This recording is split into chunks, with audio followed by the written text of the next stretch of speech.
pendidikan berkembang begitu pesat karena hadirnya teknologi di tengah-tengah kita semua. Sebagai seorang guru, bagaimana nih cara kita memanfaatkan teknologi agar dapat menciptakan pembelajaran yang berkualitas dan juga bermakna? So sit back, relax, and let's embark the amazing adventure of Bu Ulfi on podcast Bisa Berkedip.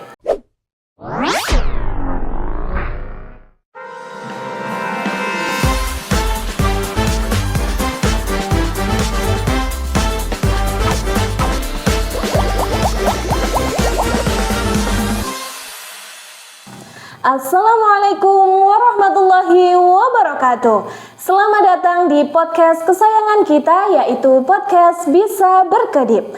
Bincang santai bersama insan kependidikan.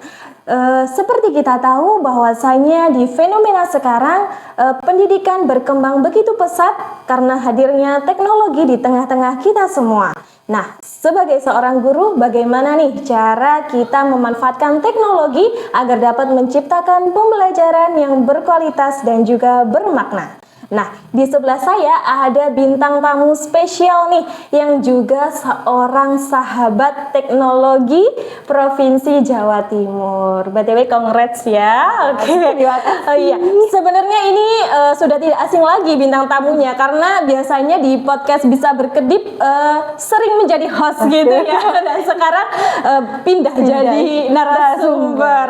Oke. Di sebelah saya sudah ada seorang guru dari SD Negeri 2 Balesari yang bernama Ibu Ulfi Naidasari. Ya, Ibu Ulfi Naidasari, luar biasa sekali. Pasti pemirsa podcast Berkedip penasaran dong bagaimana perjalanan Bu Ulfi yang sangat luar biasa ini bisa sampai di titik sekarang gitu ya. So sit back, relax, and let's embark the amazing adventure of Bu Ulfi and on podcast Bisa Berkedip.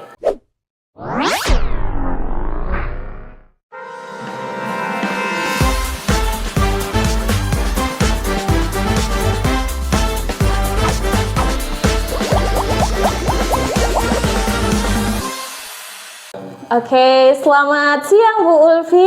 Selamat siang Bu Ulfa. Iya, gimana nih kabarnya Bu? Alhamdulillah sehat. Bu Ulfa sendiri bagaimana? Alhamdulillah sehat juga. Di sini bisa hadir di tengah-tengah kita semua membersamai pemirsa podcast Bisa Berkedip ini. Iya. Oke. Baik Bu Ulfi, saya lihat akhir-akhir ini Bu Ulfi sibuk sekali yang luar biasa, tapi tetap menyempatkan diri hadir di sini.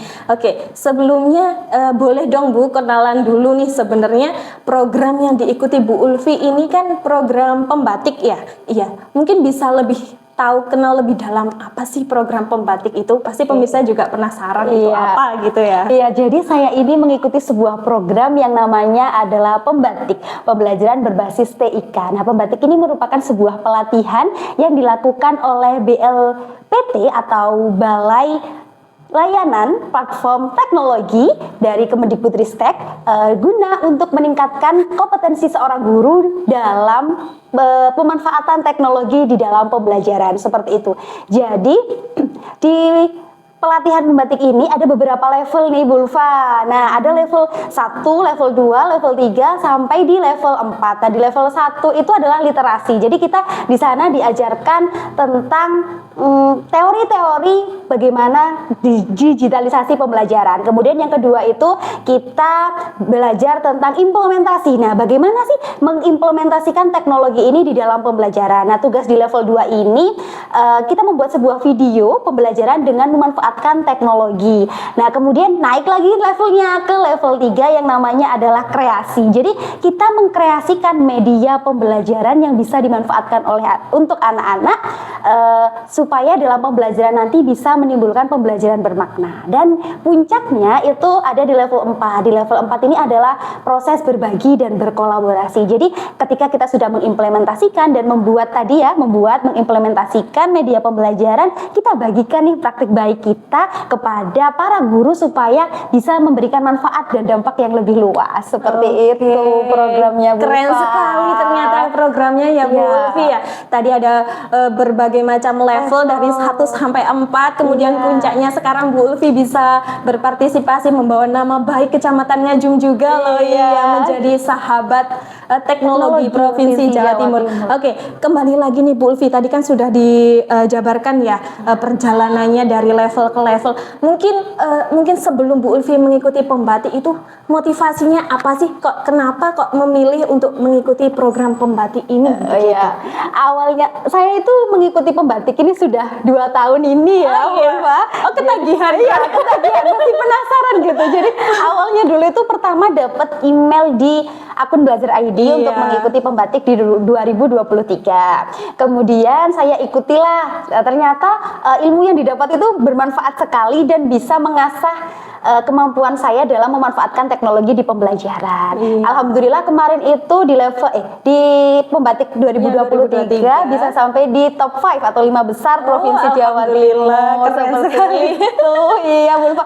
Jadi setelah itu saya itu masih penasaran gitu loh Bu Ulfa ya. Iya. Jadi rasa ingin tahu saya tuh masih dalam gitu ya. Jadi Iya. penasaran banget kira-kira yang tahun depannya seperti apa ya pembatik ini. Akhirnya saya ikutin. Nah, kebetulan itu sebuah perjuangan kalau menurut saya karena bebarengan berbagai kegiatan dari kecamatan Iya, juga ya dengan jadwal yang padat ya.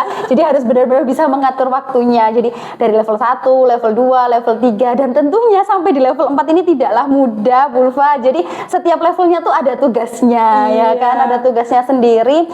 Dan ada tantangannya seperti itu. Nah, motivasi saya mengikuti kembali itu apa? Supaya saya ini tahu kemampuan saya dan teknologi-teknologi terbaru, bagaimana cara membuat teknologi yang terbaru, media pembelajaran yang terbaru yang bisa diterapkan kepada anak-anak. Nah, sekarang kan banyak sekali ya muncul di konten kreator di sosmed Iya, itu ya, betul. pemanfaatan platform-platform teknologi. Nah, saya itu ingin juga memanfaatkan platform-platform tersebut. Kemudian dengan adanya ini, pelatihan ini sangat mewadai saya dalam mengembangkan media pembelajaran menjadi lebih baik lagi seperti itu. Keren banget. Ulfa.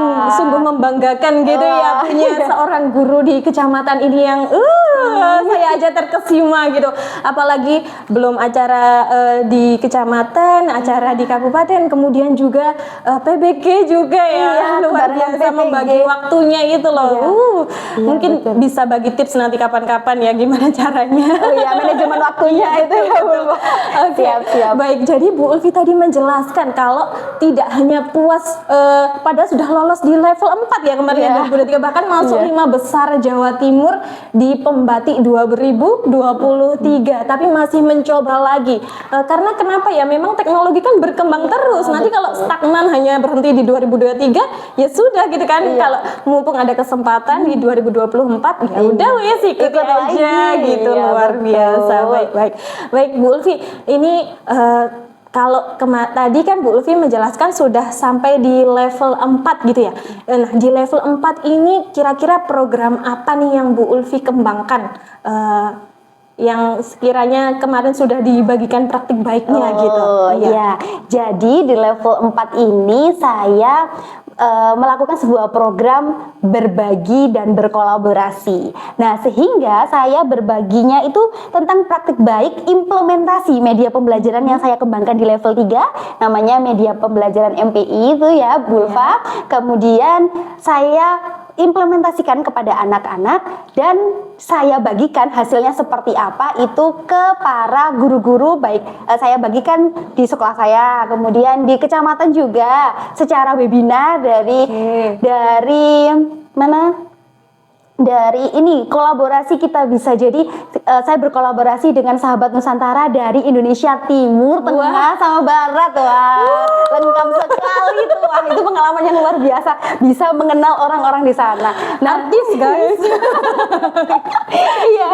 Kemudian kemudian selain itu saya juga berbagi dan berkolaborasi bersama sahabat teknologi yang ada di wilayah Provinsi Jawa Timur sendiri ya, dengan anggota kemarin itu ada 5 sahabat teknologi dari Kabupaten Malang, terus Kota Mojokerto, Kabupaten Mojokerto, sama dari Jember. Nah itu Bulfa. Nah program yang saya bagikan ini adalah program media pembelajaran yang telah saya buat di level 3. Nah, di level 3 dulu udah buat media, kemudian saya bagikanlah di level 4 ini. Oh, begitu. Gitu. Jadi ada tahapannya gitu ya. Oh, bikin programnya di level 3, Iya, berbaginya betul. di level 4. Betul, medianya di level 3, lalu saya bagikannya di level 4. Nah, media pembelajaran yang saya kembangkan ini adalah media pembelajaran interaktif, Bulfa, yang saya beri nama Bina Ragam. Oh, Nah, Bina Ragam. budaya Indonesia kaya ragam. Gitu Keren, akronimnya.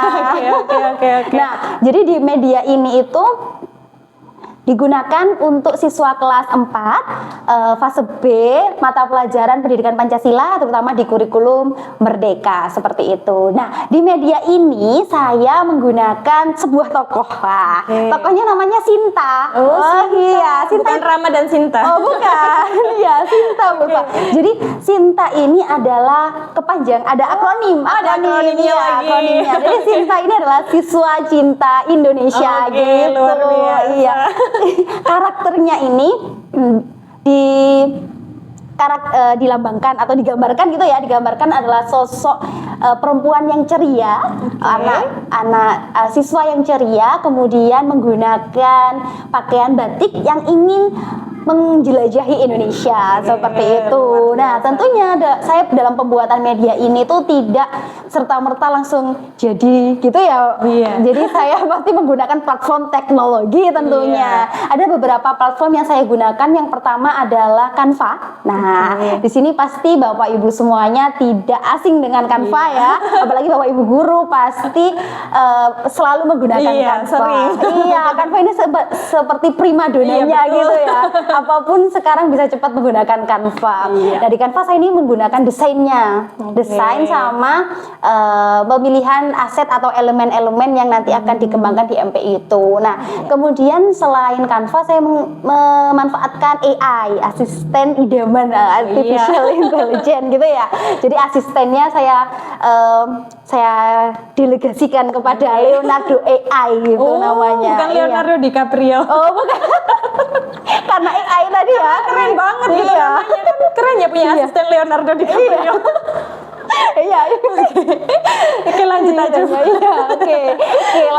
Leonardo AI ini digunakan untuk membuat karakter Sinta tadi. Kan saya juga nggak mungkin iya. buat dari Corel, Photoshop itu Iya. menurut saya membutuhkan waktu yang lama. Iya. Jika ada AI maka kita manfaatkan aja AI itu ya, Bu Ulfa. Kemudian yang ketiga saya menggunakan PPT. Jadi dari desain di Canva terus integrasikan sama Leonardo, saya ekspor itu ke PPT PowerPoint. Nah, setelah dari PowerPoint saya atur itu ganti perpindahan slide per materinya itu. Setelah itu saya ini download iSpring itu untuk mengekspor file PowerPoint tadi menjadi HTML seperti itu. Nah, baik. ketika HTML nanti kita upload ke repository yang ada di GitHub. Nah, di GitHub nanti ketika sudah kita publish, nah media ini bisa diakses di mana saja, kapan saja, menggunakan perangkat apa saja itu bisa. Gitu. Jadi seru banget. iya, benar seru banget. Jadi meskipun anak-anak di rumah, mereka bisa memanfaatkan media itu di HP-nya seperti itu. Oke, keren Iya. sekali. Jadi kalau misalkan offline nih ya, yang bagi yang susah sinyal, kita cukup mengembangkan materi berhenti sampai di PowerPoint tadi. Nah, jadi anak-anak memanfaatkannya menggunakan PowerPoint. Nah, iya, jadi tidak perlu membutuhkan internet seperti itu. Luar biasa. Iya. Jadi bisa offline, bisa online juga ya, Bu. Iya, Luar betul. biasa sekali. Tadi ceritanya dari pembuatan apa tadi? Programnya juga Iya. ya, dengan memakai banyak aplikasi demi biar anak-anak gimana caranya biar seneng gitu ya Iya. pembelajarannya, terus kemudian juga berbaginya kenal dari Sabang sampai Merauke ya, gitu ya, benar. luar biasa. Iya. Pasti sangat bermanfaat juga itu pasti nanti Iya. ya. Iya, Itu betul. apa? Saya juga penasaran pengen tahu gitu belajar sama Bu Ulfi. Gitu. Siap. Oke, Bu Ulfi. Nah, sebelumnya nih Bu Ulfi, kok bisa ngambil program MPI itu tadi, inspirasinya dari mana sih Bu Ulfi? Oke. Iya, kenapa? Kok bisa mencanangkan itu? Apa karena dari kegalauan atau apa gitu? Iya.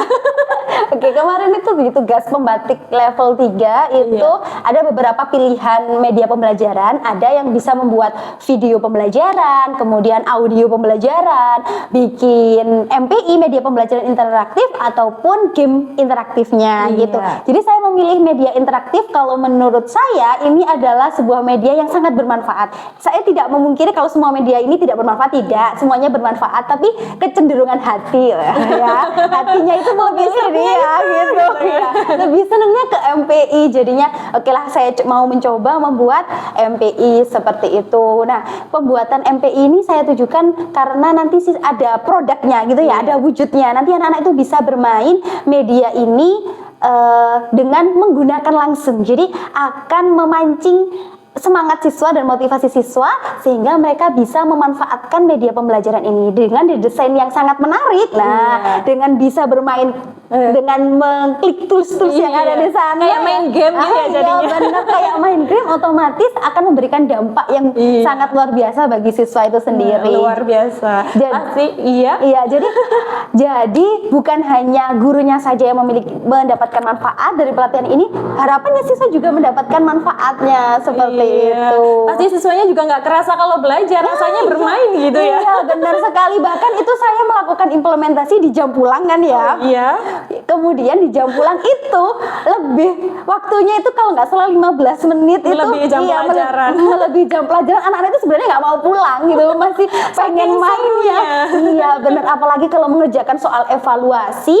Nah, kan bareng-bareng tuh ya. Nah, waduh, ketika ada yang menang, wah, sorakannya mereka menambah semangat di kelas gitu ya. Nginep aja Bu Ulfi. Iya, bener sekali gitu. Main terus.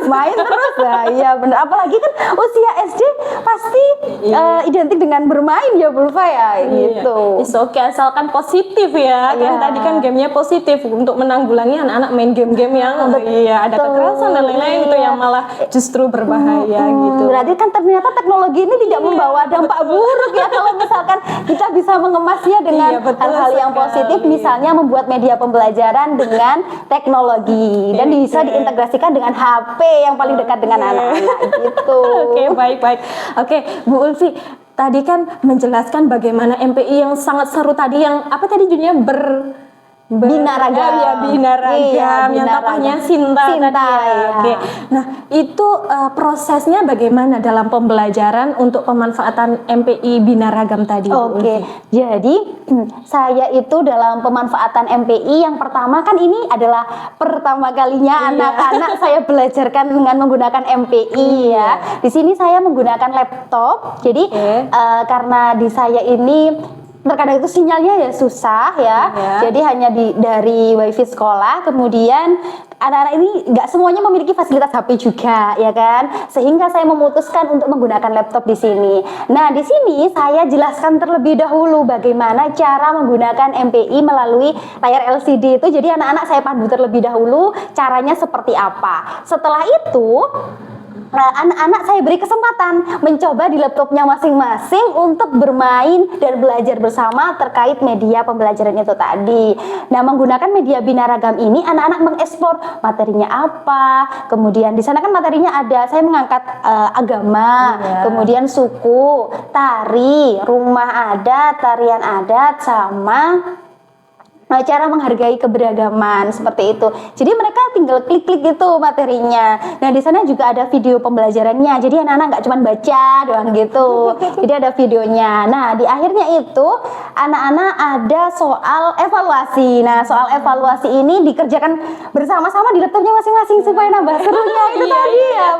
Nah, supaya nambah seru, dan ketika ada anak yang bersorak, itu pasti teman-teman yang lain penasaran. Aduh, saya kok kalah gitu ya. Aduh, saya kok menang. Aduh, siap. Nah, gitu. Jadi termotivasi untuk mencoba lagi gitu ya, sampai menang gitu. Betul sekali. Nah, itu saya setelah menerapkan pembelajaran menggunakan MPI itu, saya tidak berhenti di situ, Bu Ulfa. Jadi saya lanjutkan lagi karena anak-anak masih bersemangat, saya tambahilah semangat mereka menggunakan Quizizz ya. Jadi Quizizz ini di luar dari MPI saya. Jadi setelah belajar menggunakan MPI, kan anak paham tuh ya tentang materi yang saya berikan melalui media itu. Kemudian anak-anak menguji pemahaman mereka tentang keberagaman budaya melalui kuisis. Jadi di sana saya sediakan beberapa soal kuisis, anak-anak bermain di laptopnya masing-masing. Kemudian saya tampilkan tuh di layar besar karena saya menggunakan modal langsung.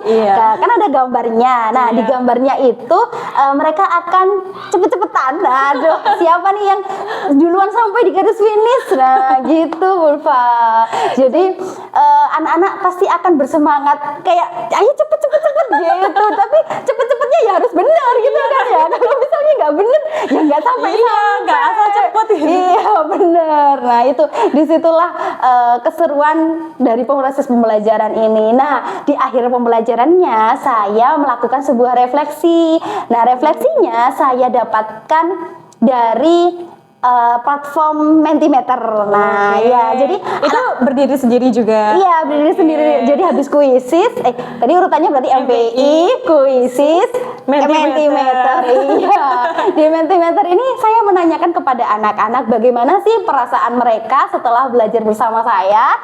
Nah, ketika mereka ngetikkan itu langsung tuh muncul di layar LCD-nya, proyektornya itu kata-kata mereka, perasaannya mereka. Nah, beberapa perasaan yang saya temukan adalah ceria, senang, bahagia, luar biasa gitu, senang bermain game, seru. Nah, itu adalah beberapa kata-kata. Saya menyimpulkan bahwa anak-anak ini sangat senang sekali berarti belajar menggunakan teknologi. Sudah bisa dipastikan sih.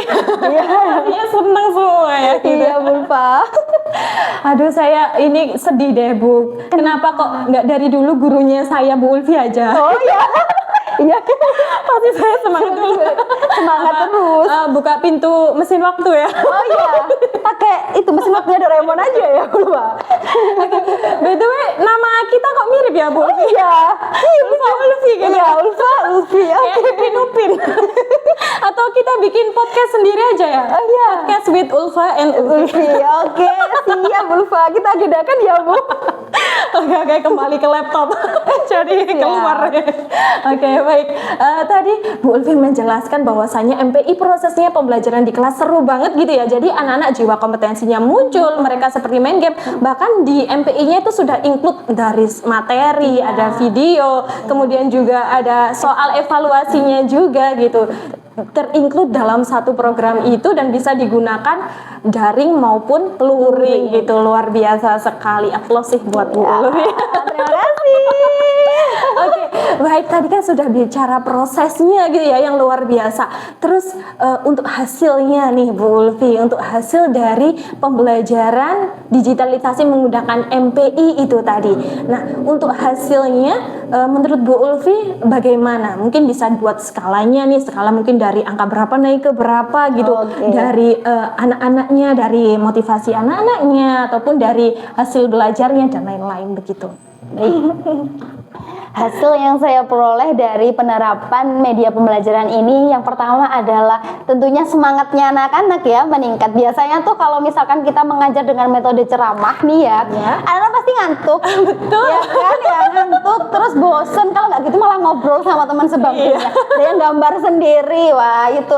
Nah kalau misalkan di skala itu 80 sampai 90% anak-anak pasti langsung fokus gitu ya dalam pembelajaran karena pasti mereka penasaran ya kan, waduh ini media apa ya gitu, apalagi dengan adanya musik-musik yang seperti itu yang membangun semangat mereka, otomatis semangat mereka itu meningkat karena semangat mereka meningkat ini bisa membawakan ke hasil belajar siswa. Jadi hasil belajar siswa saya itu meningkat, jadi hampir di atas 70% itu siswa mampu mencapai KKM-nya seperti itu.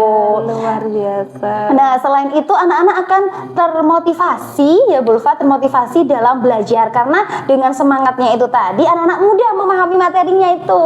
Nah, otomatis hasil belajarnya juga meningkat tadi gitu Bulfa. Nah, kemudian kita juga bisa saya dapatkan adalah penerapan pembelajaran berdiferensiasi gitu ya kan, kita dituntut untuk melakukan pembelajaran berdiferensiasi ya di kurikulum merdeka sesuai kebutuhan gitu ya. Ternyata pembelajaran berdiferensiasi itu tidak sesulit apa yang kita kira. Jadi kita bisa menerapkan pembelajaran berdiferensiasi sesuai dengan kemampuan mereka. Jadi kan kalau mereka belajar sendiri-sendiri dengan medianya, ada anak yang kemampuan membacanya rendah, kan boleh nggak apa-apa pelan-pelan, kan nggak ada yang larang ya. Betul. Jadi yang cepet ya biar yang cepet itu nggak apa-apa gitu. Gitu ya, kalau yang cepet biar lanjut iya lanjut gitu. tidak menunggu Nah, gitu. betul. Biasanya kan, nah itu permasalahannya ya Bulfa. Iya. Yang cowok duluan, terus ketika soalnya sama, yang cepat ini akan mengganggu, ya akan mengganggu yang lama, biasanya seperti itu. Jadi guru juga serba bingung juga, terus serba capek, apalagi yang ceramah itu ya, Iya, udah betul. capek, muridnya nggak memperhatikan. Iya benar ya Allah, sudah mempersiapkan materi. Itu bukan gurunya yang salah, metodenya yang salah. Betul. Dengan pengemasan metode pembelajaran tentunya akan membuat kelas itu menjadi kondusif dan berarti dapat disimpulkan bahwa manajemen kelas itu penting Iya, betul ya. sekali. Karena memang tetap harus kembalinya ya ke murid, berpusat pada siswa. Iya. Siswanya kan hidupnya di zaman sekarang ya, gurunya yang menyesuaikan begitu. Iya, Jadi kan betul. kelasnya lebih hidup, lebih anak-anak lebih kerasan gitu ya, Bu Ulfi. Luar biasa sekali deh Bu Ulfi ini. Oke, tadi kan Bu Ulfi menyampaikan hasilnya tadi naik ya, bahkan bisa mencapai anak-anak lulus KKM Iya. gitu ya. Nah, rencananya Bu Ulfi mungkin refleksi dari yang sudah diterapkan di kelas, mungkin rencana ke depannya, harapannya apa nih Bu Ulfi? Oh ya, jadi harapan dan rencana saya itu adalah tetap membangun kelas saya menjadi kelas yang menyenangkan seperti itu, tapi tetap bermakna. Nah, tetap memberikan pembelajaran bermakna, bukan hanya menyenangkannya saja, tetapi juga harus ada materi yang bermakna di dalamnya seperti itu, sesuai dengan fase-fase atau capaian pembelajaran yang ada di kurikulum Merdeka seperti itu. Nah, karena apa? Karena kita sebagai seorang guru bukan hanya transfer materi sekarang ya. Iya, betul. Jadi kita itu peran kita tetap menjadi fasilitator, motivator, serta pembimbing untuk mendidik karakternya anak-anak. Meskipun dengan kecanggihannya teknologi yang seperti ini, kita tidak dapat memungkiri bahwasanya kita itu harus tetap memperhatikan karakter anak tersebut, tata keramanya seperti apa gitu. Jadi bukan hanya transfer materi dari misalnya dari buku kemudian disampaikan ke anak-anak. Kalau seperti itu saya rasa semua orang bisa, mungkin anaknya sendiri bahkan di kota-kota besar ya bisa aja cari di Google sendiri ya gitu. Jadi peran kita di sana adalah sebagai fasilitator dan motivator, karena anak-anak bukan hanya kita yang butuh motivasi, anak-anak juga perlu motivasi. Iya, karena dalam kehidup itu semuanya butuh penyemangat sebenarnya itu. Dan refleksi saya dari kegiatan yang telah saya lakukan ini, saya merasa bahwa menjadi seorang guru yang dirindukan adalah suatu anugerah Bulfa gitu.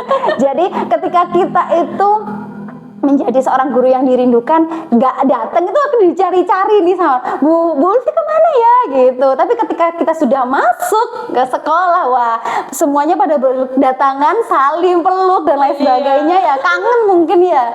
Nah itu yang terpenting dari luar biasa, jadi guru kegiatannya. yang dirindukan tadi yang patut digaris bawahi itu ya, karena memang seorang murid itu butuh kehadiran seorang guru yang benar-benar yang itulah sosok yang diidolakan begitu ya. Iya, benar. Selain memberi pembelajaran yang bermakna, bagaimana juga mentransfer ilmu dan juga apa tadi akhlak itu tadi yang sudah disentil oleh Bu Ulfi. Karena memang sekarang Indonesia bisa dikatakan gimana ya, kalau bisa dibilang kalau downgrade juga enggak sih, untuk masalah budi pekerti untuk anak-anak itu juga kan beda ya gitu.